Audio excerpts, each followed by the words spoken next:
Morphe POV. Pagkatapos ng meeting ko with board directors ay agad na tumayo ako para maghanda sa pag-uwi. Ang lahat ay halatang nagtataka habang nakatingin sa akin dahil hindi sanay ang mga ito na ako ang mauunang tumatayo pagkatapos ng meeting namin. Hindi lamang yon, nagtataka din ng mga ito dahil malaki ang ngiting nakapaskil sa labi ko. Simula pa nang makita ko ng mga to, hindi ko masisisi kung bakit may pagtataka sila. Dati kasi hindi naman ako ganito. Palagi akong seryoso noon sa pagharap sa kanila. Ang pangiti ko hindi ko magawa. Pero ngayon na maisip ko palang si Luna ay hindi ko makontrol ang sarili ko na sumaya at masabik na umuwi. Lalo na ngayon na dinadala nito ang aming anak. Hindi naman lingid sa kaalaman ng mga ito na meron akong asawa. Kaya hanggang iba sa kanila ay merong mapanuksong ngiti sa labi. Simula nang makita at maging asawa ko si Luna, ay naging ganito na ako araw-araw.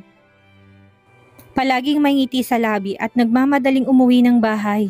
Nasasabik palagi ang puso ko dahil natupad ng pangarap ko at yun si Luna. Siya ang nagsilbing pangarap at mundo ko. Simula ng una ko pa lamang siyang nakita. Habang naglalakad ay panay ang tingin ko sa hawak kong cellphone. Kanina ko pa tinatawagan si Luna. Subalit hindi nito sinasagot ang tawag ko kaya nagtataka ako.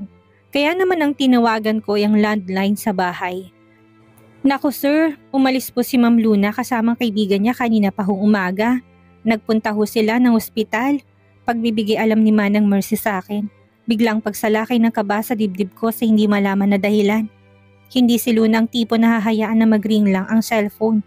Kaya bakit hindi nito sinasagot ang tawag ko? Huminto ako sa paglalakad nang makita ko si Manong Van. Humahangos ito at halatang takot na takot. Napansin ko din ang duguang mukha nito. Galing ang dugo sa ulo nito na may sugat. Biglang pagsalaki na kaba sa dibdib ko.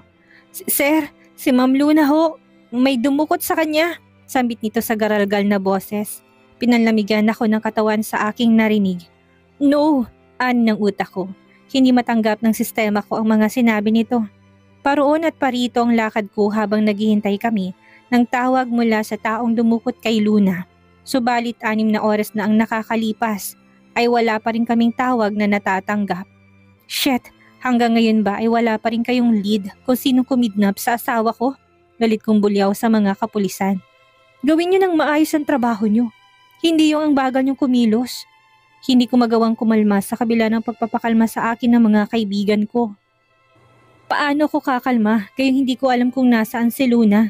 Hindi ko tiyak kung ligtas ba to ang anak namin. Kung ano-ano ng mga masamang senaryo na pumapasok sa utak ko.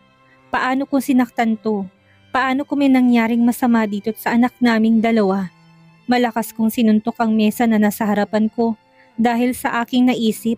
Nanginginig ang laman ko sa sobrang galit. Maisip ko pa lang na sinasaktan si Luna ng mga taong dumakip dito.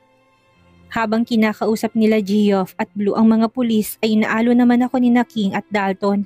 Paulit-ulit na sinasabi ng mga ito na mahahanap din si Luna at may ililigtas to. Pinigilan ko sarili ko na maluha habang nakatingala. Hindi ko mapapatawad kung sino man ang gumawa nito sa asawa ko. Magbabayad sila. Kuyom ang kamao ko habang pinapanood ng CCTV footage kung saan ay may isang sasakyan ng humarang sa sinasakyan ng asawa ko. Kitang-kita ng dalawang mata ko kung paano kalad-karin ng mga to si Luna nang walang awa. Maging ang paghampas sa ulo ng baril kay Manong Van. Hindi makitang mga mukha ng mga kalalakihan dahil sa suot nitong mga itim na mask at itim na sombrero. Mr. Del Rio, talagang pinaghandaan ng pagdukot sa asawa mo. Walang plakang kanilang sasakyan at hindi na matrace pang ginamit nilang sasakyan.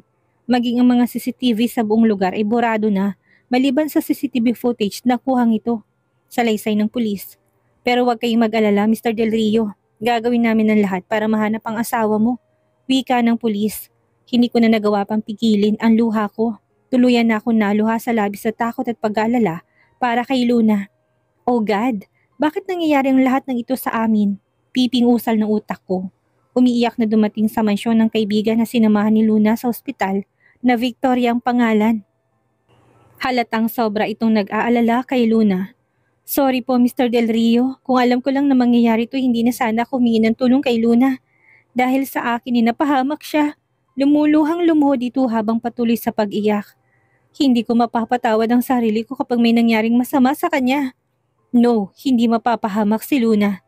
Ito nang pilit na siniksik ko sa utak ko para hindi ako tuluyang mabaliw ngayon. Kailangan kong magpakatatag para sa asawa at anak ko. Napakabuti ni Luna, Mr. Del Rio, kaya alam ko hindi siya pababayaan ng Diyos. Pagtungtong ng babae. Lumuluha, tumango na lamang ako habang tahimik na lumuluha. Tama ito, mabuting tao si Luna. Mabuting tao at babaeng asawa ko. Lahat ng mga tauhan ko'y pinakilos ko na. Maging ang mga magagaling na detective at kapulisang kilala ko para hanapin ang asawa ko. Handa ako magbigay ng malaking pabuya. Maibalik lang ng ligtas sa akin si Luna. Kasalanan ko to kung hindi ako nakinig sa pakiusap ni Luna na alisin ng mga bodyguards nito. Ay hindi to mangyayari. Baka ngayon ay magkasama pa rin kaming dalawa habang binabantayan ng muling paggalaw ng aming anak. Diyos ko, nakikiusap ako sa iyo. Nailigtas mong asawa at anak ko. Pipingdasal ko sa isip ko. Hindi ko na mabilang kung ilang beses ako nagmamakaawa sa Diyos na makita at makasama ko na si Luna. Kung kailangan lumuhod ako ay gagawin ko. Katulad ng ginawa ko ngayon dito sa loob ng simbahan. Umiiyak ako at nagmamakaawa habang nakaluhod. Humihiling na sana iligtas silang babalik sa bisig ko.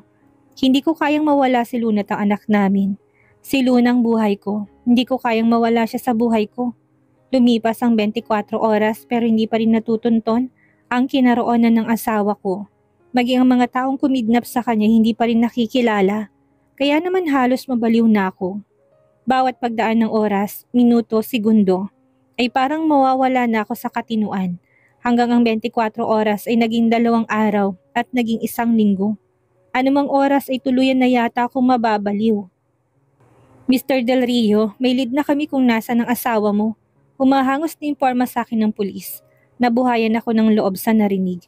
Sa wakas ay makikita ko na si Luna, makakasama ko na silang muli ng anak ko. Hindi na ako makapaghintay na makita siya. Luna, hintayin mo ko, parating na ako. Bulong ng puso ko. Luna's POV. Pagod na ako. Gusto ko nang sumuko dahil sa ginagawang pagpapahirap sa akin ni Sydney. Pero sa tuwing may isip kong anak ko ay lumalakas ako't pilit na lumalaban. Kahit papakaramdam ko'y bibigay na ako. Tama si Sydney. Ang nagpapahirap sa akin, tauhan niya ang dumakip sa akin at dinala ko sa lugar na hindi ko alam. Simula nang magising ako ay wala nitong ginawa. Kung hindi saktan ako. Sobrang sakit ng katawan ko't nangihina na din ako. Sa tuwing sisipain niya ako't susuntukin, ay agad kong niyayakap ang tiyan ko para protektahan to mula sa kanya. Hindi ko hahayaan na maging ang aking anak na nasa aking sinapupunan ay madami at masaktan. Hanggat kaya ko'y poprotektahan kong anak namin ni Morphy. Morphy, pakiusap, iligtas mo kami. Pipimbulong ko ng puso habang tinatanggap ang pananakit sa akin. Ang tibay mo din, Luna, no? Hanggang ngayon ay buhay ka pa rin. Sinabunutan ni Sydney ang buhok kong nanlalagkit na dahil sa dugong natuyo. Galing sa ulo ko na puro sugat galing sa hampas niya ng bote sa akin kahapon. Mahina ako napaungol sa sakit ng masigpitan niyang hawak sa buhok ko. Samantalang ito'y nakangising nakatingin lang sa akin. Natutuwa itong makitang nasasaktan ako.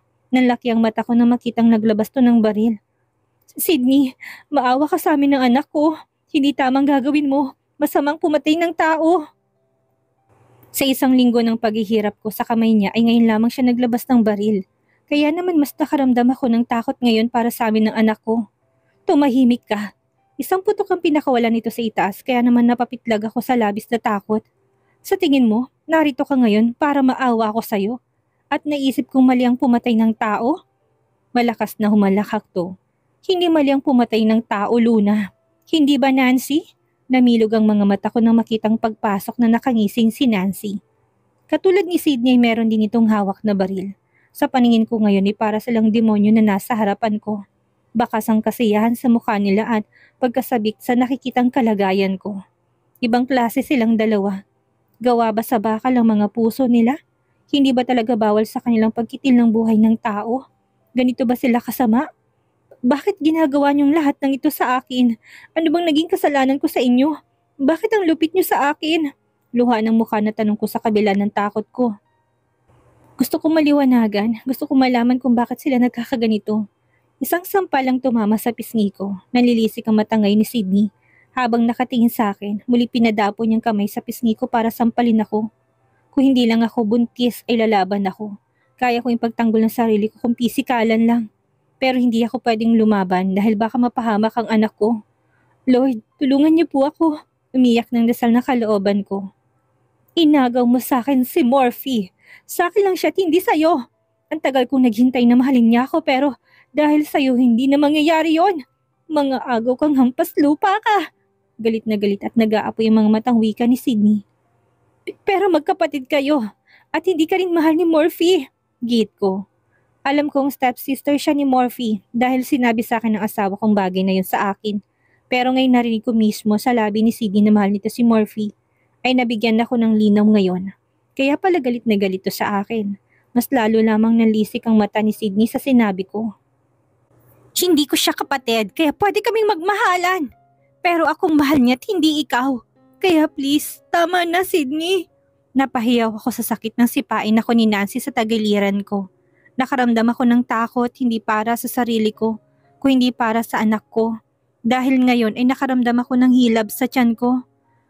Nancy, tama na! Pagmamakaawa ko na muli niya akong sipain habang minumuran niya ako ng paulit-ulit. Mamatay ka na, Luna! Sumunod ka na sa nanay mong walang kwenta! Pareho kayong puta, kaya dapat lang sa inyo ang mamatay! Katulad niya ay papatayin din kita! Nalilisik ang mga mata ni Nancy. Bakas ang abot langit na galit nito sa akin. Dahil sa'yo ay nasirang lahat na pinaghirapan ko. Sumunod ka na sa nanay mo. Totally matagal ka na niyang hinihintay sa kabilang buhay. Dagdag na saad pa ni Nancy. Ginisihan niya ako nang makita niyang pagkabigla sa aking muka. Tama ka ng rinig, Luna. Pinatay ko ang nanay mo. Amin nito at saka humalakak ng malakas. Sunod-sunod na tumulang panibagong luha sa mata ko. Magkahalong sakit at galit ang nararamdaman ko ngayon. Walang hiya ka. Nagtutunugan ng mga ngipin ko sa labis na galit sa kanya. Walang hiya ka! Napakasama mo! Umiiyak ako sa sobrang galit. Gusto ko siyang lapitan at suntukin. Pero hindi ko magawa sa takot na baka iputok nilang baril sa akin. Gusto ko siyang saktan. Alam kong mali pero ang nasa isip ko ngayon ay gusto ko siyang patayin. Gusto ko siyang durugin sa mismong kamay ko. Pero hindi pwede dahil hindi lamang ang sarili kong kailangan kong protektahan ngayon. Hindi ako papayag na dito matatapos ang buhay ko at ng anak ko. Sisiguraduhin ko na mabubuhay ang anak ko at babalik kami kay Morphe ng ligtas. Nagtatawanan sila na parang demonyo sa harap ko. At wala akong nagawa kundi ang umiyak habang yakap-yakap ang tiyan ko na nagpapatuloy na sa paghilab. Ganun na lamang ang takot ko nang makitang likidong umaagos sa gilid ng binti ko. Ang anak ko! Agad na nilukob ng takot ang buo kong katawan para sa anak ko. Magwawalong buwan pa lang ang tiyan ko. Hindi pa itong oras para ako ay manganak. Natatakot ako para sa anak ko si Marcus. Nagmamakaawa ako sa inyo. Kahit ang anak ko na lang iligtas niya siya. Kahit patayin niya na ako. Pagkatapos kong mga anak ay papayag ako. Maawa kayo. Wala siya kasalanan sa inyo. Bigyan niyo siya ng pagkakataon ng anak ko para mabuhay at makita ang mundo. Desperadang pagmamakaawa ko sa kanila. Lumuluhang gumapang ako palapit sa kanilang dalawa. Yumakap ako sa binti ni Nancy. At tumingala sa kanya na puno ng luhang mga mata. Para sa aking anak ay gagawin kong lahat. Kahit ang magmakaawa pa sa mga demonyong katulad nila. Parang awa mo na, Nancy. Pero imbis na maaway, tinawanan lang nila ako. Mamatay ka dito kasama anak mo, Luna. Hindi ka na makakaalis sa lugar na to. Muli siyang sinipa ni Nancy bago to bumaling kay Sydney. Tara na, Sydney. Nag-text sa akin si Lloyd na parating ng mga pulis. Mamamatay na rin naman itong si Luna bago pa sila dumating kaya hayaan na natin siya dito. Tingnan ko lang kung makatakas ka pa. Malakas ako napahiyaw sa sakit ng barilin ni Sydney pa ako bago nila ako iniwang mag-isa. Ah! Ungol ko ng malakas. Hindi lamang ang paa kong masakit, maging ang tiyan ko rin. Marami ng dugo na dumadaloy palabas sa akin. Pakaramdam ko'y manganganak ako anumang sandali. Umiri ako ng malakas at hindi tumigil. Kung mamamatay man ako, ngayon ay kailangan kong mailabas ang anak ko bago ako malagutan ng hininga. Mas may chance na mabubuhay ang anak ko dahil may darating daw ng mga pulis. Hindi bali nang mawala ako sa mundo. Mag-iiwan na lang ako ng alaala sa asawa ko. Bawat iriko'y siya namang sakit ng mga sugat ko, pero hindi ko inindang mga to. Tuluyan ang tumulong luha ko nang maramdaman ng paglabas ng mainit na bagay sa pagkababae ko. Sumilay ang ngiti sa labi ko kahit nangihina na ako nang makita kong anak ko. Dalian mo, Noli. Sunugin mo na tong bodega. Parating ng mga pulis kaya wala nang dapat maiwan na ebidensya. Sigaw ng isang lalaki sa kasamahan nito. Natatandaan ko ng mga itong isa sa mga nagdala sa akin dito. Mga tauhan to ni Sydney. Pwede bang makiusap? Nanghina akong tanong. Ang anak ko, ilayo niyo siya sa bodegang to. Kahit na iwan niyo na lang siya sa kalsada. Nagmamakaawa ko sa inyo. Huwag niyong idamay ang anak ko sa gagawin niyo. Hindi ko narinig ang tugon nila dahil nanlabo na ng tuluyan ng paningin ko. Wala na rin akong naririnig. Tanging mahabang katahimikan na lang ang sumalubong sa akin. I'm sorry, Morphe. Hindi ko na matutupad ang pangako ko sa'yo na aalagaan kita habang buhay. Hanggang dito na lang ako. Mahal na mahal kita. Piping sambit ng aking utak bago tuluyang kainin ng karimlan ang buo kong kamalayan. Punyeta ka, Feli! Napatigil ako sa pagwawalis nang marinig kong galit na sigaw ni Kuya Corton. Habang papalapit sa akin. Nasaan ang pera, ha? Hindi ba't sinabi ko sa'yo na sa akin mo ibibigay ang kita mo sa pagtitinda? Agad nitong hinawakan ng maliit kong braso ng mahigpit, kaya napangiwi ako sa sakit. Kuya Corton, nung nakarang buwan pa kasi ang utang natin sa tindahan ni Aling Nena, kaya binayaran ko na muna. Pinigil ko sarili na huwag maiyak na makatikim ako ng sampal mula sa kanya. At sumasagot ka pa? Hindi ikaw ang masusunod ditong pangit ka. Naintindihan mo? Ako ang dapat sinusunod mo sa pamamahay na ito. Nalilisik ang mata na bulyaw nito. Hoy Corton, bitawan mo ngang pinsan mo. Dahan-dahan na lumapit sa amin si Lola Sita gamit ang kahoy na tungkod na napulot ko lamang sa tabi-tabi noong nakaraang linggo. Bakit ba hindi ka magtrabaho nang sa ganon hindi ka umaasa sa amin ng pinsan mo? Tigilan mo ng kakasugal mo. Dahil bukod sa wala ka namang napapalay, hindi ka naman nananalo. Galit na singhal ni Lola. Sabay hampas kay Kuya Corton ng tungkod. Sumama ang timpla ng mukha ni Kuya Corton habang nakatingin sa aking mukha. Anong pinsan? Wala akong pinsan na pangit. Panlalait nito habang may pandidiring nakatingin sa aking mukha. Padarag nito akong binitawan at galit na umalis. Nakahinga ako ng maluwag. Mabuti na lang at dumating kaagad si Lola Sita. Kung hindi baka malamog na naman ang mukha ko sa sampal ni Kuya Corton palagi. Lumapit si Lola sa akin at hinaplos ang mukha ko. Pagpasyensyahan mo ng pinsan mo ha, Feli. Pasasan ba't bubuti din siya sa'yo sa oras na matanggap ka niya bilang pinsan. Hindi ako sumagot at nagyuko na lamang ng ulo para itago ang luha sa mata ko. Lola, paulit-ulit na lang na sinasabi ni Kuya Corton na hindi niya ako pinsan. Bakit po? Dahil ba ibang mukha ko? Nang tumingin ako kay Lola ay nakita ko siyang naging mailap ang mata. Nagising ako sa ospital 3 taon nang nakakaraan. Iyak ako ng iyak dahil wala akong maalala. Maski pangalan ko hindi ko natatandaan. Nang makita ko napakapangit kong mukha sa salamin, ay tumatakbo ako palabas ng ospital. Hindi ko alam kung bakit nasasaktan ako nang makitang nakakadiri kong mukha. Pakiramdam ko at hindi ako ang nakikita ko sa salamin. Pero nasagot naman ang tanong ko nang yakapin akong bigla ni Lola Sita nang masalubong ko siya. Ang sabi niya sa akin ay ako si Feli, ang apo nito. Nung una ay natatakot ako sa kanya, lalo na kay Kuya Corton, pero nang tumagal ay nasanay na ako sa piling ni Lola Sita. Naramdaman ko na mahal ako, kaya't kahit ayaw sa akin ni Kuya Corton at sinasaktan ako nito ay hindi na ako umalis sa poder nila. Ayaw ko kasing iwan si Lola Sita. Ayon kay Lola ay nasunog ang dati naming tinitirahan, kaya naging ganitong mukha ko. Hay, mabuti na lang at nakaligtas ako. Yun nga lang ay naging pangit ako. Dito sa squatter na tinitirhan namin ay pinandidirihan ako. Sa tuwing makikita nilang mukha ko na tila nalusaw na kandila ay halos masuka sila. Oo, nasasaktan ako noong una, pero ngayon ay sanay na ako. Sa tuwing maririnig kong panlalait at nakikita kong pandidiri nila sa mukha ay binabaliwala ko na lang ang mga yon. Wala namang mangyayari kung magpapaapekto ako. Linggo ngayon at marami ang nagsisimba. Sigurado na malaki ang kikitain ko ngayon. Magkakaroon na ako ng pambili ng bigas at ulam. May maibibigay pa ako kay Kuya Corton. Umupo ako sa labas ng Quiapo Church, hawak ang mga sampagitang binibenta ko. Kanina pa ako nakatayo kaya naman nangangalay na ako. Pabili ineng, 2, wika ng matandang babae na lumapit sa akin habang kumukuha ng pambayad mula sa kanyang pitaka. Pagkatapos magbayad ay tumalikod to sa pwesto ko kasama isang may edad din na babae. Hanggang ngayon ay pinagdarasal kong kaluluwa ni Luna. Nasasaktan pa rin ako sa tuwing naalala ko malupit na sinapit niya. Diyos ko, bakit si Luna pa? Bakit hindi na lang ang masasamang tao sa mundo ang kinuha ng Panginoon? Agad na yumakap itong babaeng katabi nitong humagulhulto ng iyak. Wala na tayong magagawa pa, Aling Babot. Ipagdasal na lang natin siya nang sa ganun ay matahimik na siya. Paano siya matatahimik, Rose? Hanggang ngayon ay nagdurusa si Sir Murphy at tila ayaw nang mabuhay pa. Sa tingin mo ba'y matatahimik si Luna gayong ang mahal niyang asawa ay halos ayaw nang mabuhay pa? Biglang pagkirot ng dibdib ko kaya napahawak ako dito. Biglang pagkirot nito sa hindi ko malaman na dahilan.